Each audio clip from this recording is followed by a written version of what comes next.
이 시간 하나님께서 저와 여러분에게 주시는 말씀 유다서 1장 20절로 21절입니다. 함께 읽겠습니다.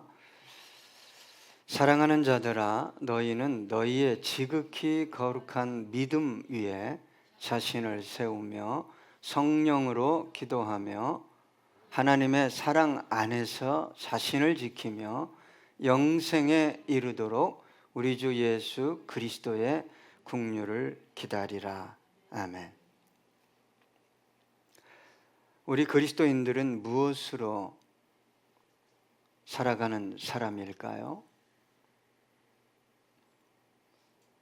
우리 그리스도인들은 믿음으로 세상을 살다 믿음으로 세상을 떠나는 사람들입니다. 그래서 나그네 삶을 살아가는 사람들입니다. 지금도 주님을 깊게 바르게 만난 사람들은 나그네의 삶을 살아갑니다. 다 잘 나가던 삶을 정리합니다. 보장된 확고한 미래를 포기하고 복음의 불모지를 향해 달려갑니다. 그렇게 살아가는 것이 주님을 만난 사람들의 당연한 삶이기 때문입니다. 이런 사람들은 주님보다 복음보다 더 귀한 것이, 더 사랑할 것이 없음을 잘 아는 사람들입니다.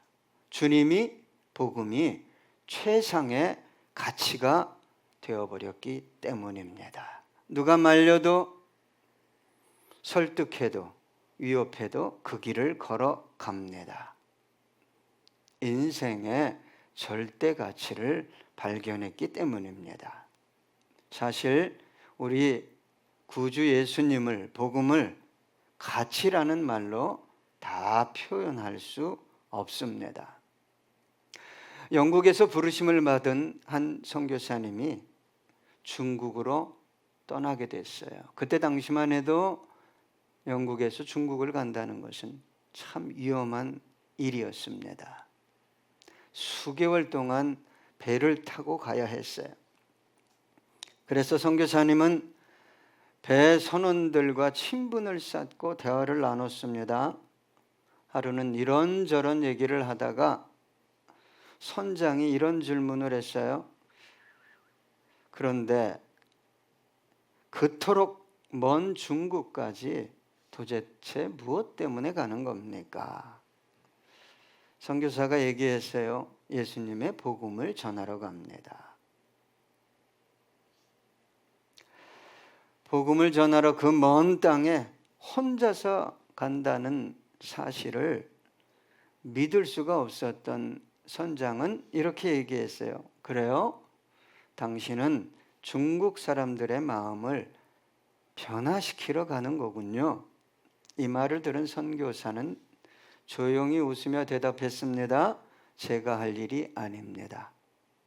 그 일은 하나님이 하시는 일입니다. 선장은 선교사 혼자서 그 큰 중국을 어떻게 변화시킬 수 있냐고 비웃었지만 하나님은 그를 통해 놀라운 일을 행하셨습니다. 1807년 중국에 파송된 최초의 선교사이자 세상에서 처음으로 성경을 중국어로 번역한 로버트 모리슨 이야기입니다. 많은 그리스도인들이 믿음을 오해하고 있습니다. 심지어 왜곡된 믿음을 좋은 믿음이다, 나는 이런 하나님을 만났다라고 말하기도 합니다. 자신이 원하는 내면의 욕망이 이끄는 하나님을 만나고서 하나님을 마치 잘 만난 것처럼, 잘 믿는 것처럼 말하는 사람들이 있습니다. 세상 영광을 하나님 영광보다 더 사랑하고 영적 성장보다 현세적인 성공, 축복을 더 큰 축복이라고 생각하는 사람들입니다.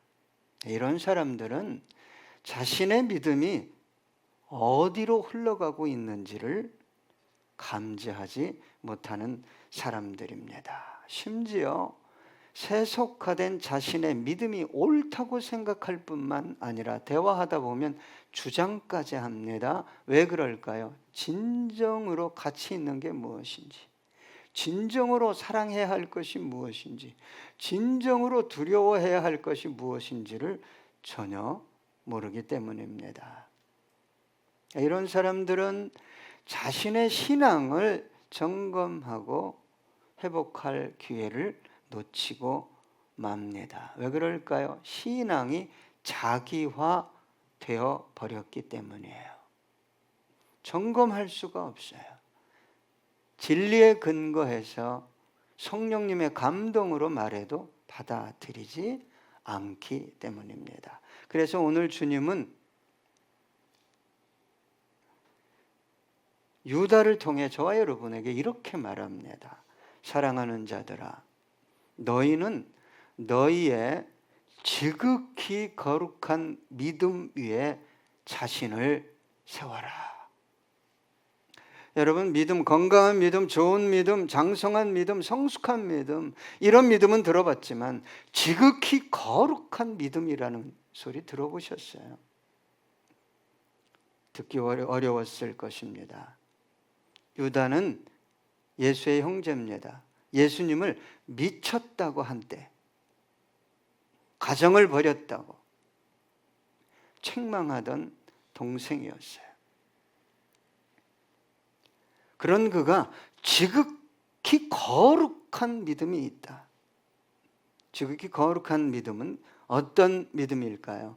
이 믿음은 사람으로부터 온 게 아닙니다. 자기 생각, 자기 경험으로부터 온 게 아닙니다. 하나님으로부터, 위로부터 온 믿음입니다. 예수가 믿어지고 십자가 사건이 믿어지고 하나님의 자녀가 되었음이 믿어지고 성경의 모든 약속이 나를 위해 주신 약속임이 믿어지는 믿음입니다. 그래서 베드로에게 주님은 이 믿음은 사람이 줄 수 있는 믿음이 아니다. 가끔 대화하다 보면 사람으로부터 온 소스를 자기 믿음화한 분들이 있어요. 참 위험합니다. 그래서 이 믿음, 지극히 거룩한 믿음을 소유한 분들은 예수를 믿을 뿐만 아니라 어떻게 할까요? 예수를 위해 삽니다. 그것은 당연한 삶의 원리입니다. 지극히 거룩한 믿음은 다른 어떤 것도 섞이지 않은 순수 믿음입니다. 우리 주님이 어린아이 같이 믿는 걸 기뻐하셔요. 그대로 믿는 거. 너무 똑똑해서 자기 머리로 상황으로 다 해석하고 믿는 것을 기뻐하지 않습니다. 어린아이 같이 믿으니까 하나님의 능력과 영광이 그대로 그를 통해 드러나게 되는 것입니다. 지극히 거룩한 믿음은 세상이 뭐라고 해도 최상의 가치가 뭘까요? 진리의 말씀이에요. 성경이에요. 좌우로나 우로나 치우치지 않는 믿음입니다. 그래서 지극히 거룩한 믿음은 누굴 닮아갈까요? 하나님이에요. 지극히 거룩한 분은 하나님밖에 없어요. 예수님을 닮아갑니다. 유다서 1장 17절로 19절 보니까 사랑하는 자들아, 너희는 우리 주 예수 그리스도의 사도들이 미리 한 말을 기억하라. 그들이 너희에게 말하기를 마지막 때에 자기의 경건하지 않은 정욕대로 행하며 조롱하는 자들이 있으리라 하였나니 이 사람들은 분열을 일으키는 자며 육에 속한 자며 성령이 없는 자니라. 대화하다 보면 이런 사람들이 있어요. 예수를 안 믿는다고 말하지 않습니다. 믿는다고, 심지어 하나님을 사랑한다고 말해요. 그런데 뭐가 없어요? 성령이 없어요. 그러니까 모든 삶의 해석을 뭘로 하는 사람이에요? 육으로 해요. 육으로 하니까 대화만 하면 어떻게 돼요? 영의 사람과 육의 사람이 어떻게 되겠어요? 다투고 분열하게 되겠죠. 여러분, 지극히 거룩한 믿음은 뭘 섞지 않은 거예요. 자기 생각, 세상 어떤 거, 상황, 감옥에서도 죽음 앞에서도 순수하게 약속의 말씀을 믿는 믿음이 지극히 거룩한 믿음입니다. 신앙의 절개를 지키는 믿음이에요. 가난이 와도, 삶이 고독해도, 상황이 어려워져도, 심지어 내 앞에 죽음의 문이 턱하니 버티고 서 있어도, 그래 이건 관문이야. 죽음을 통과해서 나는 영원한 나라로 들어갈 거야. 그래서 지극히 거룩한 믿음은 세상을 이깁니다. 세상을 이겨요. 죽음 앞에서, 가난 앞에서 떨지 않습니다. 여러분, 세상을 이긴다 그러면 착각하는 분들이 있어요. 뭐 경쟁해서, 성공해서, 더 많은 것을 가져서 자랑하듯 지배하듯 이긴다고 생각하는 분들이 있어요. 세상에 끝없는 유혹, 조롱, 멸시, 핍박을 이기며 끝없이 복음을 위해 살아간다, 이 말입니다. 그래서 지극히 거룩한 믿음은 여러분, 세상 것에 목말라 하지 않습니다. 지극히 거룩한 믿음은 주님을 목말라 해요. 은혜를 목말라 합니다. 욕망에 이끌려서 몸부림치고 탄식하고 절망하지 않게 하는 믿음이 지극히 거룩한 믿음이에요. 아, 목사님 먹고 살아야죠. 돈이 필요하죠. 주님이 그랬어요. 그런 것 염려하지 말고 걱정하지 말아라. 하늘 아버지께서 다 하신다. 먼저 그의 나라와 의를 구하라. 그리하면 이 모든 것을 너에게 더해주겠다. 그러셨어요. 순서를 바꿔서 믿어버렸네요. 내가 구할 것, 내가 급한 것은 더불어 주는 거라고 생각해요.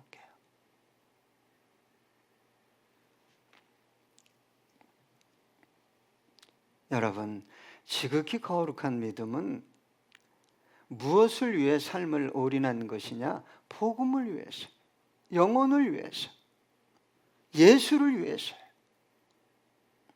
내 꿈과 욕망이 아니에요. 세상의 어떤 것들이 아니에요. 요한복음 4장 14절입니다. 내가 주는 물을 마시는 자는 영원히 목마르지 아니하리니 내가 주는 물은 그 속에서 영생하도록 솟아나는 샘물이 되리라. 예수 복음 영원히 솟아납니다. 샘물. 생명이 영원히 솟아나는 거예요. 그러면 여러분, 그 생명수를 마신 영혼이 무엇을 위해 이 땅에 왜 살아야 하는지를 모를까요?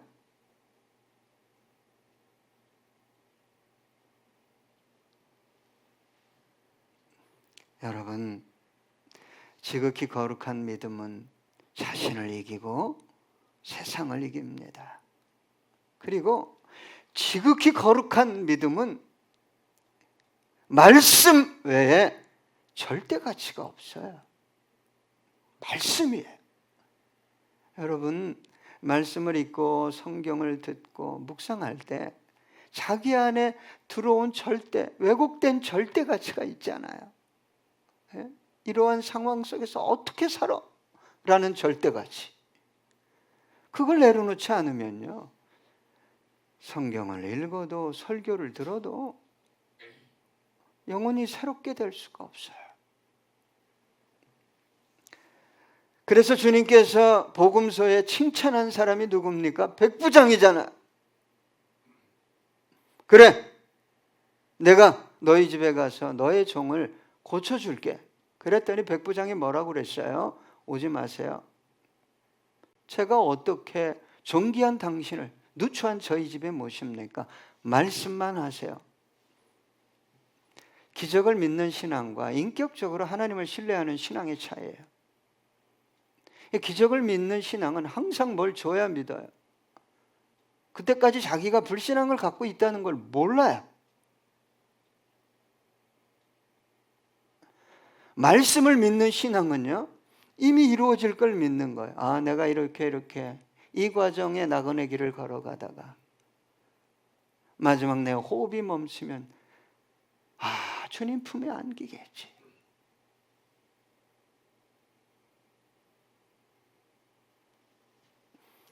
마태복음 8장 10절입니다. 예수께서 들으시고 놀랍게 여겨 따르는 자들에게 이르시되 내가 진실로 너에게 이르노니 이스라엘 중 아무에게서 이만한 믿음을 보지 못하였노라. 여러분 왜 막 애쓰고 답답해하는 줄 아십니까?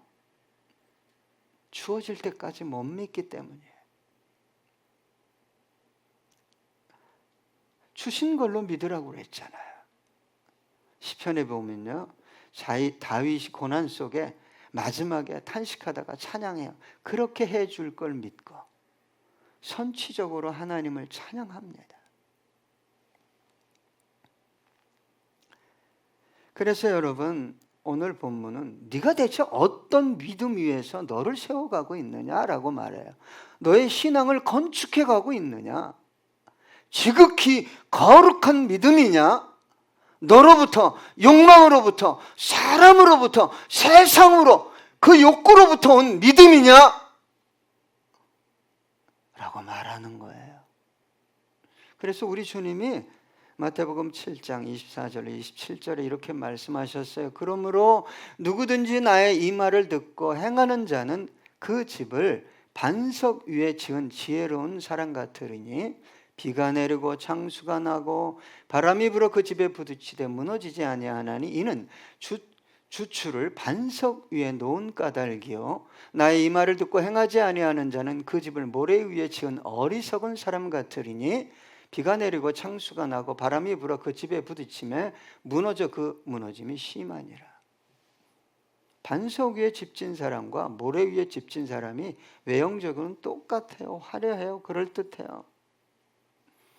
비가 오고 바람이 불고 홍수가 오면요, 이 모래 위에 지은 집은 흔적도 없이 사라져요. 그렇다면 반석은 뭐예요? 진리 되신 예수 그리스도죠. 예수의 말씀이에요. 여러분 착각하지 말아야 될 게 뭐냐면 나는 예수를 믿는데요, 예수님이 말씀하신 건 뭐냐면 그 말씀대로 행하라는 거예요. 여러분 행하지 않으면 네 믿음이 지금 어디에 지은 믿음이 된다는 거예요? 모래 위에 지은 믿음이 되는 거예요. 그러니까 고난과 환난을 똑같이 와요. 똑같이 옵니다. 무너지는 믿음이 있고 무너지지 않는 믿음이 있는 거예요. 그래서 지극히 거룩한 믿음 위에 네 믿음을 세워가라, 건축해가라 이 뜻이에요. 어떤 믿음 위에 여러분 지금까지 여러분의 믿음의 집을 세워왔습니까? 오늘 본문은 또 이렇게 얘기합니다. 성령으로 기도하며.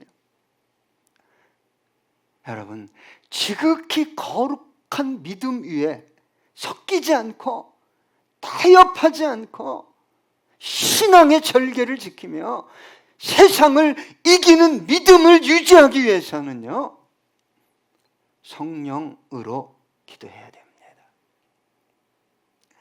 기도를 많이 할 수는 있지만 성령으로 기도하는 일들은 쉽게 일어나지 않아요. 여러분, 인간의 욕망에 사로잡혀서 어떤 자신의 꿈과 목적을 이루기 위해 막 끊임없이 기도하는 분들은 죄송합니다, 왜곡된 음성을 들을 확률이 아주 많습니다. 성령으로 기도한다는 것이 무엇인지를 경험하셔야 돼요. 시간 가는 줄을 모릅니다. 첫 번째는 1시간이 이렇게 빨리 갔네, 2시간이 이렇게 빨리 갔네. 그 다음에는 뭐예요? 내가 구하고자, 내가 지금 다급한 것이 이거였는데 그걸 오히려 구하질 않아요. 희한해. 하나님의 목적은 딴 데 있는 거죠. 네가 이것 때문에 나를 찾는데 네가 진짜 고쳐야 할 것은 여기에 있다. 그것은 단순히 도구일 뿐이다. 눈이 안 열리면 보지 못하는 거죠. 그 다음에 성령으로 기도할 때 어떤 일이 벌어집니까? 간절해집니다. 마지막으로 성령으로 기도할 때 언어가 사라져요. 방언이 사라집니다. 가만히 있어도 기도를 해요. 그런데 더 놀라운 것은 내 기도가 올라오고 그분의 세미한 음성이 들린다는 거예요. 세미한 음성이 저와 여러분을 어디로 이끌어 갈까요? 뒤섞인 믿음으로 이끌어 가지 않습니다. 지극히 거룩한 믿음으로 이끌어 가고, 야, 여기에 너 벽돌 쌓아야 돼. 너 기둥을 세워야 돼.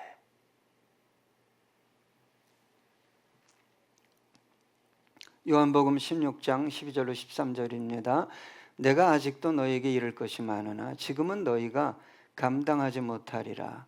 그러나 진리의 성령이 오시면 그가 너희를 모든 진리 가운데로 인도하시리니 그가 스스로 말하지 않고 오직 들은 것을 말하며 장래 일을 너희에게 알리시리라. 성령이 없는 분들이 있어요. 때로 논리적이고 똑똑해요. 너무 육적이에요. 신앙을 해석하고 예수를 말하고 성경을 논할 때 지극히 육적이에요.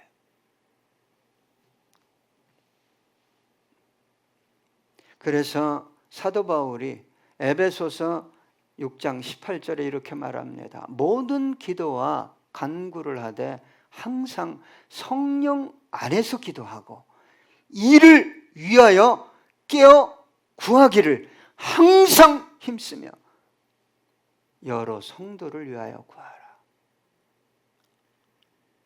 여러분, 육으로 1시간 기도하고 가면요 지칩니다. 근데 성령으로 1시간을 기도하면요 마음이 얼마나 포근한지 몰라요. 평안한지 몰라요. 또 오늘 본문은 이렇게 얘기합니다. 하나님의 사랑 안에서 자신을 지키며. 여러분, 자기를 지키기 쉽지 않아요.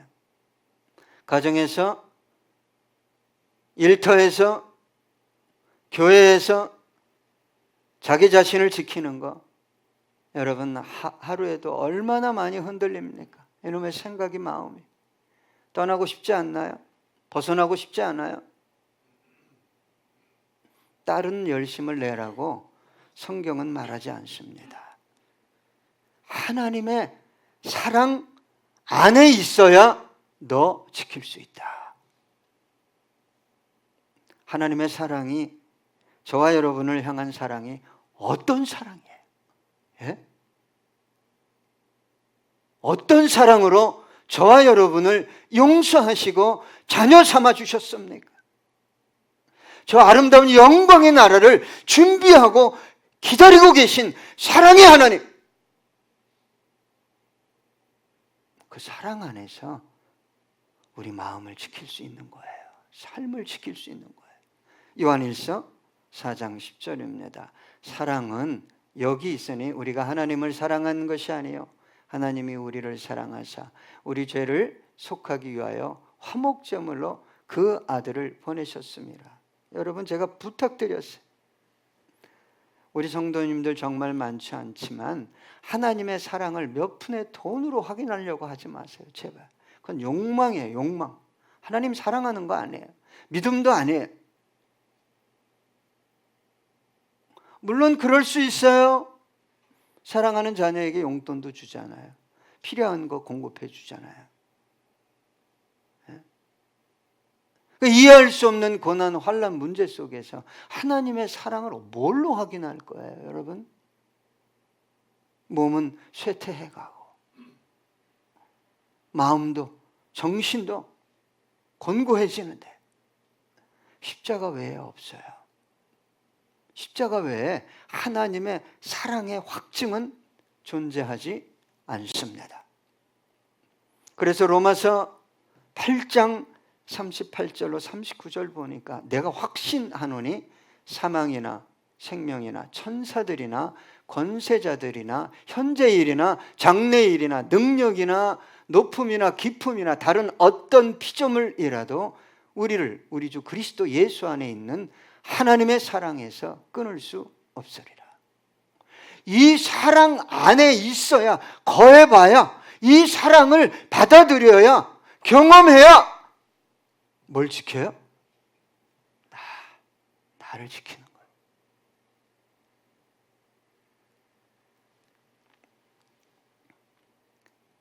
여러분, 우리가 자꾸 힘들고 어렵다 보니까 환경을 통해서 잘 되는 것, 소유를 통해서 힘을 얻으려고 그래요. 여러분, 이게 사탄의 유혹이에요. 때로는 그럴 수 있어요. 주머니가 든든하고 계획하는 일들이 잘 되니까. 그러면 그렇게 안 되면 어떡할 거냐 이 말이에요.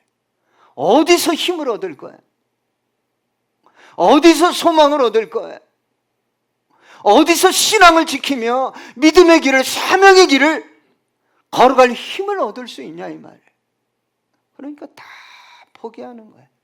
다 내려놓고 무슨 믿음만 떨렁 가지고 있는 거예요? 예수님 믿으면 구원받고 천국까지. 그게 삶이 어떻게 되겠어요? 그래서 끝으로 오늘 본문 저와 여러분에게 이렇게 얘기합니다. 영생에 이르도록 우리 주 예수 그리스도의 국류를 기다리라. 여러분, 저와 여러분의 소망은 영생에 있습니다. 그런데 저와 여러분의 소망조차도 무엇으로 이루어집니까? 주님의 국률이에요. 주님의 국률이에요. 여러분, 하나님 안에서, 사랑 안에서 자기를 지키지 않으면요, 영생에 소망이 없습니다. 지극히 거룩한 믿음이요, 나와 관계없는 얘기예요.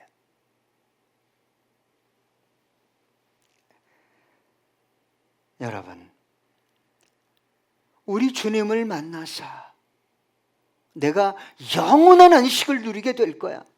이게 소망이 아닌 분이, 여러분 생각해 보세요. 바른 믿음을 지킬 수 있을까요? 성령으로 기도할까요? 기도해도 다 육과 관계된 거예요. 하나님 사랑 안에서 나를 지켜야 되는데 돈이 나를 지킬 것 같고 환경이 나를 지킬 것 같고 사람들이 나를 지킬 것 같고 영생의 소망이 사라지게 된다 이 말입니다. 여러분, 구원은 두 가지 구원이 있어요. 현재적 구원과 미래적 구원, 육체적이고 환경적인 구원이 있고 영적이고 보이지 않는 완전한 구원이 있어요. 물론 이 땅에서도 저와 여러분은 하나님의 국률로 현재적이고 육체적인 구원을 경험하셔야 됩니다. 야고보서 5장 11절 보라, 인내하는 자를 우리가 복되다 하나니 너희가 욥의 인내를 들었고 주께서 주신 결말을 보았거니와 주는 가장 자비하고 긍휼히 여기시는 이시니라. 그럼 저와 여러분에게 이 땅에서도 하나님의 긍휼과 자비, 갑절의 축복을 경험하려면 뭐 해야 돼요? 인내하셔야 돼요. 하나님의 룰 안에서, 툴 안에서 인내해야 되는데 내 생각대로 다 해버리네. 내 생각대로. 여러분, 지극히 거룩한 믿음 위에서 자신을 세워가는 일은 이 세상에서 받아야 할 국률, 구원을 넘어 저 하늘나라에서 받을 구원의 완성과 국률을 바라볼 때 나의 믿음을 지극히 거룩한 믿음 그 토대 위에서 세워가게 된다, 이 말이에요. 바울이 끝으로 이렇게 고백했어요. 고린도후서 4장 16절로 18절. 그러므로 우리가 낙심하지 아니하노니 우리의 겉사람은 낡아지나 우리의 속사람은 날로 새로워지도다. 우리가 잠시 받는 환난에 경한 것이 지극히 크고 영원한 영광에 중한 것을 우리에게 이루게 함이니 우리가 주목하는 것은 보이는 것이 아니요 보이지 않는 것이니 보이는 것은 잠깐이요 보이지 않는 것은 영원함이라. 여러분, 순간적이고 보이는 것에 마음을 다 뺏기면 지극히 거룩한 믿음이 무엇인지, 그 믿음 위에 자신의 신앙을 세워가고 있는 것인지 알 길이 없게 됩니다. 생각해 보세요. 타협하지 않는, 섞이지 않는 순수한 그 믿음 위에, 그 토대 위에, 그 반석 위에 나의 믿음을 세워가고 있는가? 찬양하시겠습니다.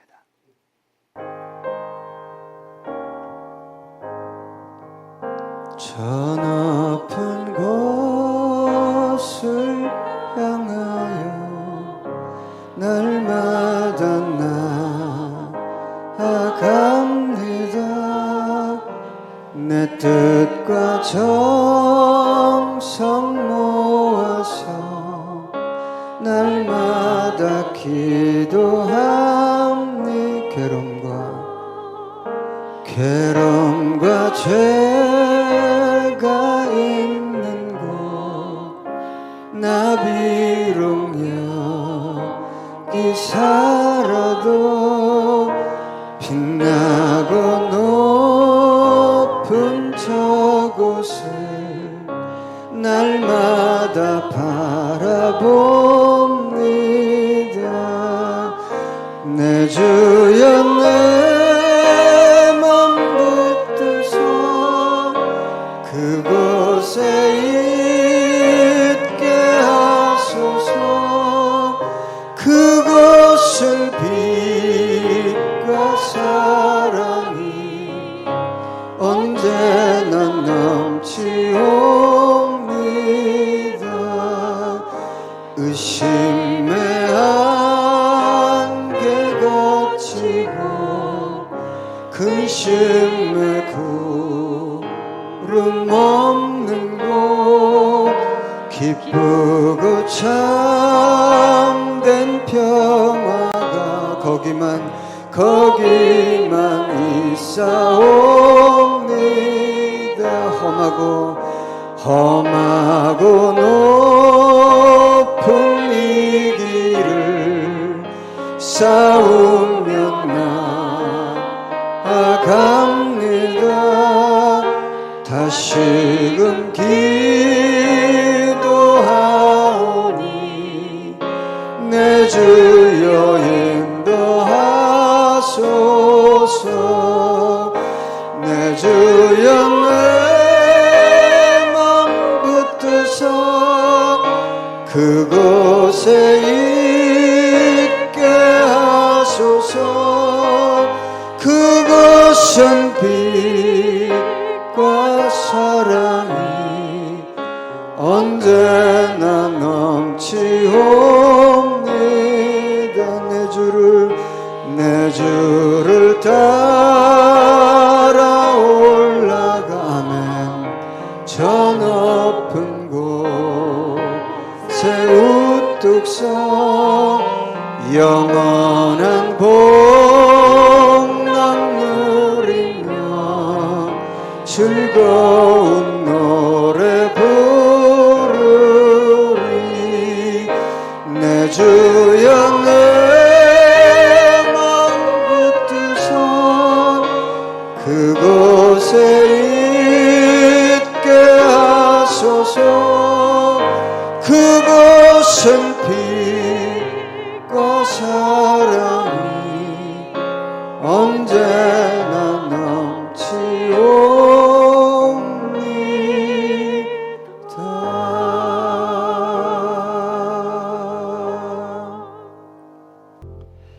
주님, 오늘 우리에게 말씀하셨습니다. 지극히 거룩한 믿음 위에 너의 믿음을 세워가라고.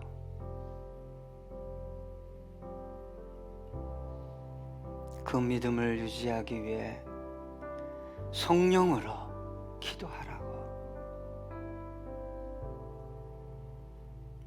힘들고 어려울 때마다 내 사랑 안에서, 아들까지 준 사랑 안에서 너를 지키라고.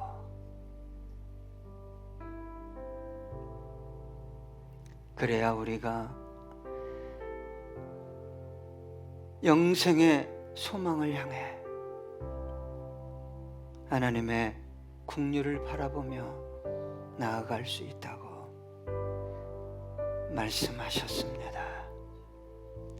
사람들이 말합니다. 세상이 사탄이 유혹합니다.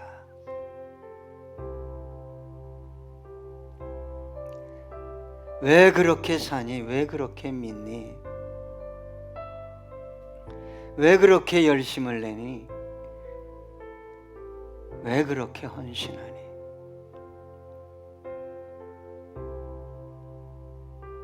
지극히 거룩한 믿음은 내가 없는 믿음이기 때문입니다. 오직 예수, 오직 복음, 오직 죽어가는 영혼이 있을 뿐입니다. 그리고 지극히 거룩한 믿음은 영생의 소망으로 가득하기 때문입니다. 주님, 그 믿음을 놓치지 않길 원합니다. 성령님 도우시고 인도해 주시옵소서.